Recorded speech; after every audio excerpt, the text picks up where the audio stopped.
The Ruins of Alph and the Unown provide mysteries that have intrigued Pokemon fans for generations. Who built these ancient, hallowed halls? What are the Unown? And what connects the limited locations they appear in? We'll be answering all these questions and more in this video, but first, before we can understand what we don't know, we need to establish what we do. The Unown are a Pokemon that appears sparsely in the world of Pokemon, only natively existing in 3-ish regions. They were originally introduced in the Johto region as the only Pokemon that could be found in the Ruins of Alph. These ruins have 4 different buildings, most of which can only be accessed by obtaining certain HMs. Each one contains a puzzle and a cryptic engraving. The puzzles, when completed, unlock an additional set of Unown that could be encountered below. The cryptic engravings are, well, cryptic. The engravings only appear in Pokemon Crystal and the remakes, and the wording for the engravings is different between these games. So we'll be discussing the wording used in the remakes as it is more up to date. The engravings are as follows. Our clan engraved words in this place. This one is pretty self-explanatory. It is an explanation of who left these messages behind. The fact they refer to themselves as a clan is important though, so remember that for later. Our clan created Pokemon statue outside. This one is interesting because it seems to imply the clan built some statues outside the ruins or in the outside area of the ruins, but there are no statues except those that exist within the ruins. We humans need to walk with them. We live here for the sake of them. This engraving seems to explain why the ruins are ruins, as those who built them later left. As for who humans need to walk with, I believe this is likely the Unown. I don't think they mean literally walk with the Unown like you can do in the remakes. I think this is more of a plea to coexist with the Unown as they are important in some way. They possess power to sense the mind and reject outside. This one is a bit opaque as well, much like the second and third ones. Rejecting outside undoubtedly aims to explain why the Unown exist only inside the ruins as they have rejected outside. The reason for this is unknown, but if the clan that built these ruins left for the sake of the Unown, they might have left because the Pokemon is extremely sensitive to humans or other Pokemon or just the outside world in general. They have the power to sense with mind is obviously alluding to the fact that they are psychic types, but I think there might be more here. Perhaps their ability to sense the mind is part of why they have rejected outside. We'll come back to this in a little bit though. The next time we see the Unown is in the Sinnoh region in the Solaceon Ruins. Unlike the Ruins of Alph, these do not have an interesting cryptic puzzle. Most of the unknown text that exists within these ruins is there to guide the player to the deepest room in the ruins. However, there are 2 messages that exist within this final room. The first is simply the word friendship. I'm not entirely sure why this one is here. Obviously, friendship is an important theme within the world of Pokemon, right? It's one of the core tenets of the series, but it feels so weird to just have this one-word message here. The other message is as follows. All lives touch other lives to create something new and alive. While this message is kind of cryptic, it still feels significantly different from those that were in the Ruins of Alph. Whereas those expanded on the origins of the Ruins of Alph and the Unown, this feels more like a quote or a piece of wisdom to be carried with those who read it. This message was in the ruins even back during Legends Arceus as well, and even then it was considered ancient knowledge, so whoever left this message behind is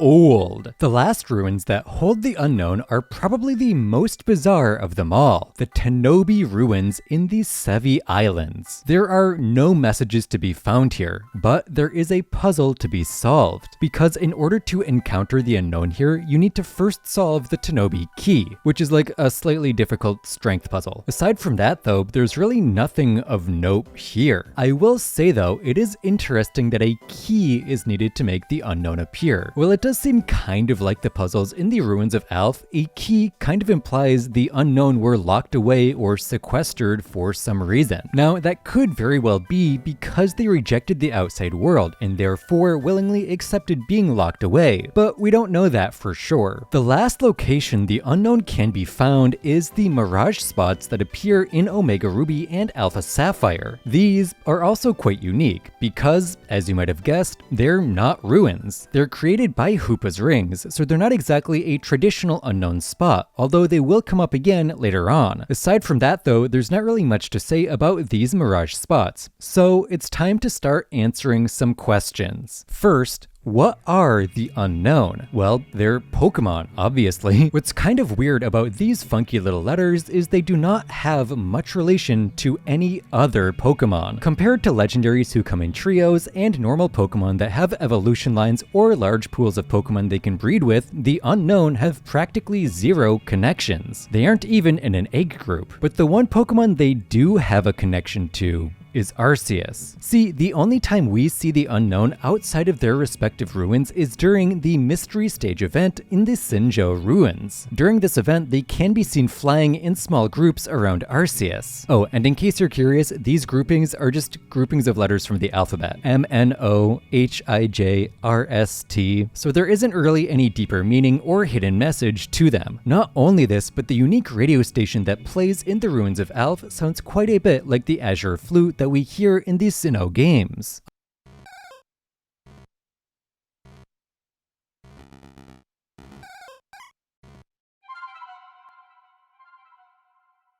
Another aspect that contributes to their connection to Arceus is the location of the ruins they reside in. The Solaceon Ruins are directly in Sinnoh. The Ruins of Alph may be in Johto, but Johto has strong ties to Sinnoh thanks to the Sinjo Ruins, and specifically the aforementioned Mystery Stage, which is the only place outside of Sinnoh that Arceus can be used in an event. Something interesting about the Sinjo Ruins is they're probably not actually a combination of the two regions' names. These ruins are said to have been built at least a few hundred years ago, which means the Sinnoh region would have been known as the Hisui region at this time, not the Sinnoh region. Depending on just how old the Sinjo ruins are, they could have been built at a time when the people of Hisui still worshipped Arceus as the almighty Sinnoh, which means the ruins might not be a combination of the two regions' cultures, but could have been built as a temple to Arceus by the people of Johto to show devotion, or for some other kind of purpose. So there is definitely a strong connection between Arceus and the Johto region. The Tanoby ruins, though, have the least connection to Sinnoh, but considering the Sevi Islands are a part of Kanto, which is directly connected to Johto, it still has a bit of a connection. Plus, you could probably also say that the Sevi Islands are even more connected to Johto than the rest of Kanto, because they have so many Johto Pokemon and also use Johto music. That leaves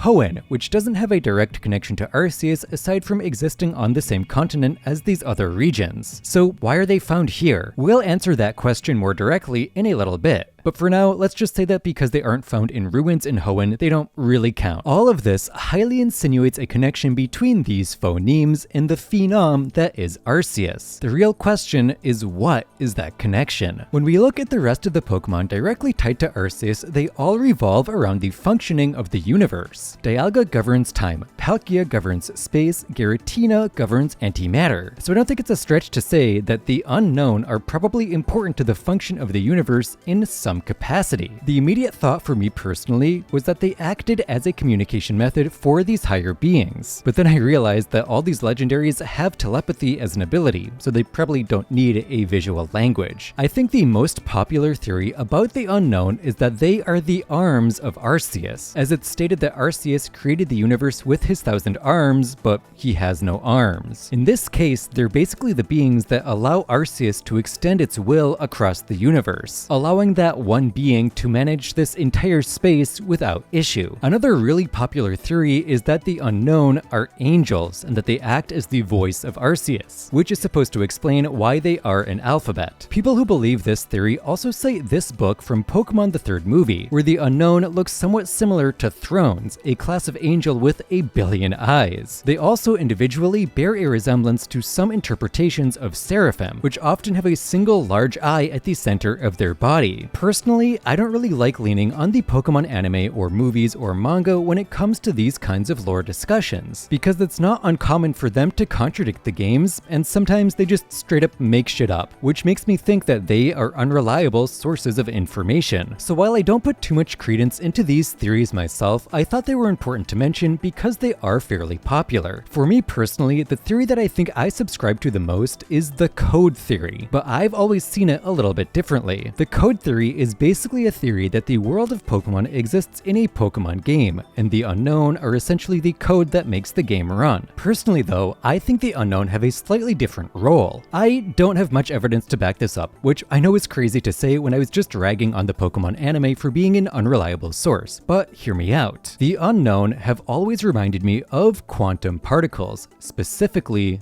quarks. Quarks are basically the smallest and most basic particles in subatomic physics, and they make up the atoms which make up, well, everything. In our world, there are 6 quarks, all of which are represented by a letter when they are discussed. Each one combines with other quarks in groups of 2 or 3 to make up things like protons and neutrons. And this is what turned me on to this idea. We almost never see the Unown alone. They're pretty much always in groups of 2 or 3 or in swarms. The only times we do see them alone is in battle in their ruins, but I think it's safe to say that in those cases they aren't really alone since they're surrounded by other Unown that we just aren't battling. Much like how the 6 different quarks combine to make up our world, I think the 28 different Unown combine to make up the Pokemon world. In this case, the ruins we see in the games could basically be a place for the Unown to communicate with Arceus about the state of the universe at a subatomic level, and their method of communication is radio waves, or a method that creates radio waves as a byproduct. I think this would also explain why they're present in the Hoenn region, as Hoopa's hyperspace holes are basically tearing the fabric of the universe when they open, so it makes sense that these quantum entities would appear as the rules that they exist under are bent and broken, forcing them to inadvertently become visible because of the unexpected change. Or maybe they appear because of the wormhole, and they are what makes sure the fabric of the universe is still good after the hole closes. Now, you might be wondering why the world of Pokemon would have so many more elementary particles than our own, and I think that's pretty simple. The world of Pokemon is a lot more complicated than our world is. I mean, there are Pokemon that can hop dimensions, Pokemon that can create black holes, Pokemon that can time travel, and just Pokemon in general. It is a much crazier and somehow much more bizarre world than our own, and I think these additional complexities would require additional work at the subatomic level in order to keep the universe from completely collapsing. Regardless of which theory you believe in, there seems to be a common theme among them all. In almost every one, a job that the Unown have is communicating with Arceus. This might sound like a silly and simple distinction to make, I just find it interesting that so many different theories center on this concept, but I guess it makes sense since at the end of the day, the Unown are an alphabet. Alright, let's move on to the next question. Who built the Ruins of Alph? But before we get into this one, please consider subscribing. If you like Pokemon theory videos like this, or just videos about the world of Pokemon in general, this is the channel for you. I have a ton of cool videos already in the works in the next few months, so if you want to see those, subscribing is the best way to ensure that they make it into your feed. Plus, it's the best way to help out the channel besides watching videos, so I'd really appreciate it regardless. While we might not have definitive proof of the builder, there are a few groups of people that feel like clear leaders in my mind. The first is the Celestica. The Celestica are an ancient tribe originating from the Hisui region and seem to be the people that started the tradition of worshipping Arceus as the almighty Sinnoh in that region. However, at some point in history, the Celestica left Hisui for some reason, leaving behind the temples they built. We don't know exactly where they went, but I don't think it's crazy to say that they went to Johto at some point. Unfortunately, we don't know exactly how old the Ruins of Alph are, but we do know that the Sinjo ruins are a few hundred years old, which might line up with when the Celestica left Hisui. But there are some texts in Hisui that indicate that the Celestica left the region thousands of years ago. So how could they have built the Sinjo ruins if there was that much of a gap between them leaving and the ruins being built? I think there are a few different ways that we can circumvent this discrepancy. First of all, let's just look at the real world for a second. When religion spreads on our Earth, it doesn't just disappear once the original preachers have died. If that was the case, Christianity wouldn't be as large as it is in the United States, considering the country was just colonized a few hundred years ago and the religion itself started like 2,000 years ago, right? Something similar could have happened in Johto as well, where the Celestica spread the worship of Arceus there, and then at a later time, people who continued the worship built the Sinjo ruins and the Ruins of Alph. The other possibility is a bit more far-fetched, but it is also possible that the Celestica have really long lifespans ruins or were possibly immortal in some way. This theory mainly comes from Kogita and the old verses found around Hisui. There's a lot of text in the old verses that insinuate that Kogita is the text's author. The author says they're waiting for an eternity for the one with the mission, which is also Kogita's task as well. The author also states that they have a friendship with a god of spring, which mirrors Kogita's friendship with Enamorus. And finally, the author says that they have been left behind, which is a sentiment echoed by Kogita. There is already an implication here that Kogita might be eternal, but there is also a very high chance that she is one of the Celestica if we assume she is the author of the old verses. Verse 5 starts as follows: "Long and longer yet ago, Celestica were here, but folk and town alike both did disappear." It then goes on to talk about the Diamond and Pearl clans and how they commandeered the Celestica name, before ending as follows: "So once again did our name live, though all our people are gone. But even if the name ensures, the heart does not live on." Now let's just ignore that bleak last sentence. The author is clearly implying that they are Celestica themselves, meaning that if the author is indeed Kogita, she would be immortal and a Celestica. Now obviously this doesn't mean all the Celestica were definitely immortal. Her immortality could be coming from her friendship with Enamorus or something, but one Celestica being immortal does mean the rest could be as well. As I said, this one is definitely a bit more far-fetched, and I understand that, but I still thought it was worth mentioning because I found the possibility interesting. The second group of people that I think could have built the Ruins of Alph, or at least brought the teachings of Arceus to the Johto region, is the Ginkgo Guild, which is a fairly mysterious and bizarre entity in general that we don't know much about. What we do know though is the guild travels. The Hisui region is just the guild's most recent landing point in Legends Arceus, and while we don't know exactly where they originated, it is speculated that they either originated in the Poke-Earth equivalents of Korea or China. China because the name ginkgo is the Chinese word for the plant Ginkgo biloba, which is the plant the guild gets its name from. It is worth noting though, this plant is not exclusive to the country of China. Back before it went extinct, it actually populated much of Southeast Asia, including Japan and the Korean peninsula. This is why Korea is a valid origin point for the guild as well. Plus, the location Ginkgo landing is likely where the guild first landed in Hisui, and it is on the eastern side of the region, which would be closer to Poke-Earth Korea. This is all to say,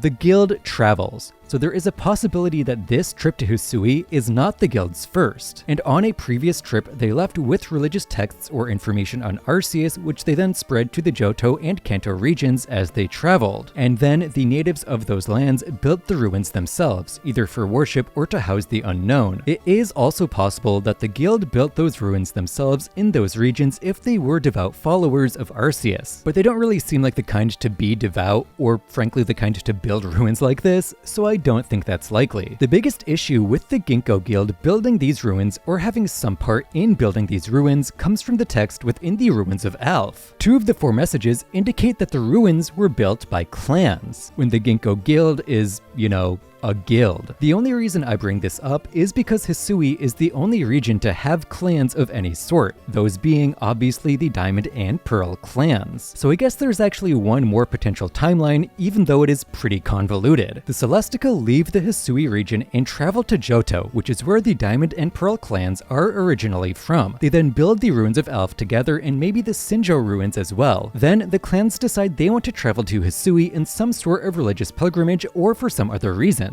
which is why they're in Hisui now, and also why the clans call themselves Celestica even if they aren't the Celestica Kogita knew. Like I said, convoluted, I know, but it's still not super unrealistic in my opinion, and it would explain why the clans use the name Celestica in Legends Arceus. And the final question we'll be answering today: what is the purpose of the ruins? We talked about who built them, but why were they built? Well, we've already covered a couple of potential reasons they might have been built, such as for devout practices, but I don't think that's the only possibility. It feels a bit weird for the ruins to be built for the unknown if the only purpose is to worship Arceus, you know? Like, I can totally understand if that is the reason these Sinjo ruins were built. But Alph and Solaceon, they probably had other purposes, right? One potential reason is for communication. We know the Unown communicate in some capacity thanks to the radio signal that is present at the Ruins of Alph. But maybe they need close proximity to each other to actually communicate, and the ruins were built so they could do that. Or maybe there's something about these locations that make communicating with Arceus easy, if we want to assume that is who the Unown are communicating with. Another potential purpose is that the ruins could just act as a place for the Unown to rest. If there is one thing that seems fairly consistent in the world of Pokemon, it is that Pokemon need rest. Pokemon need to rest after battle. Wild Pokemon seem to need to rest as well, as we've seen a ton of them sleeping, and a ton of them can learn the move Rest. So perhaps these ruins were built to give the Unown a quiet place to rest and recover while they were doing whatever they do. I'm not entirely sure why they were built. There is not a ton of evidence to support any reason for their building, so why don't you let me know why you think they were built in the comments down below. The truth about the Unown is that we will probably never actually know their real purpose in the world of Pokemon. Aside from unlocking ball capsule letters, of course, they're unknown. Their entire purpose in the world of Pokemon is to be a mystery. But I also think that is the best way to leave the Unown. If we got a definitive answer on what they are, we would probably stop talking about them fairly quickly. It is the very mystery of this Pokemon that keeps them relevant to Pokemon fans. Removing the mystery surrounding them would basically remove the Pokemon itself. Without the Unown